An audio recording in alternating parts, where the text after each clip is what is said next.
بسم اللہ والحمد للہ والصلاة والسلام علی رسول اللہ وبعد۔ عالم کورس آن لائن میں خوش آمدید۔ یہ ہماری پہلی نشست ہے اور پہلی نشست میں جو ہمارا ایک ٹاپک ہے، ایک مضمون ہے عربی گرامر کے تعلق سے علم نحو، تو اس کا یہ سب سے پہلا سبق ہے، سبق نمبر 1، اور اس میں علم نحو کی تعریف بیان کی گئی ہے۔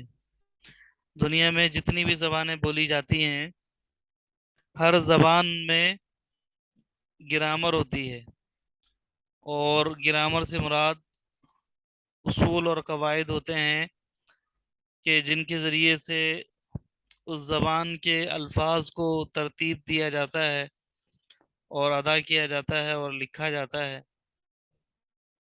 تو عربی زبان کی جو گرامر ہے وہ علم نحو اور علم صرف پر مشتمل ہے۔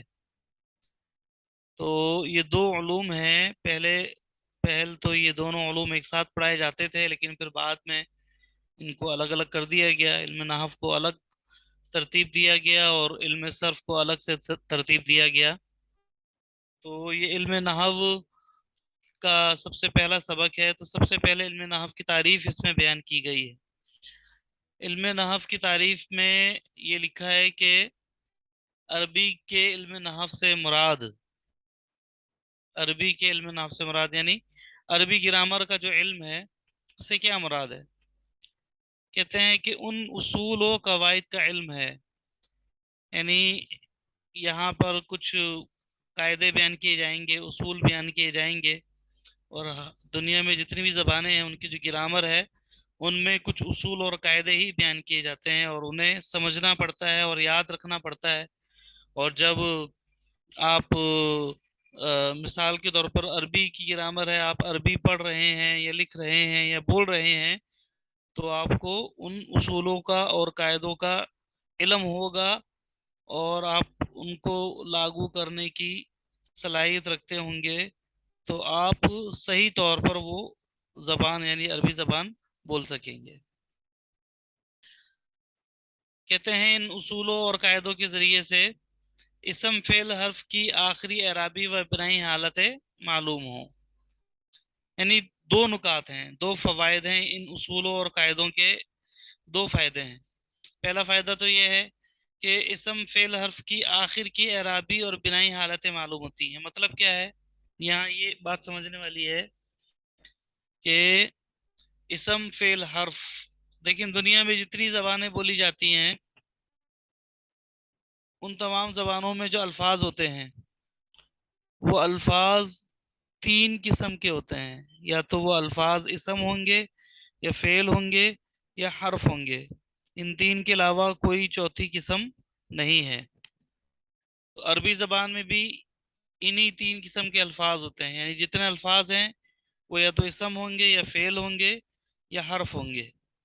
اب ان کی آخر کی اعرابی اور بنائی حالتیں معلوم ہوں ان قواعد کے ذریعے سے، جو عربی گرامر کی قواعد ہیں ان کے ذریعے سے آپ کو پہلا فائدہ کیا حاصل ہوگا کہ اسم فعل حرف کی آخر کی اعرابی اور بنائی حالتیں معلوم ہوں گی۔ آخر کی یعنی جیسے مثال کے طور پر ایک لفظ ہے رجل، رجل کا مطلب ہوتا ہے آدمی، یہ عربی زبان کا ایک لفظ ہے رجل۔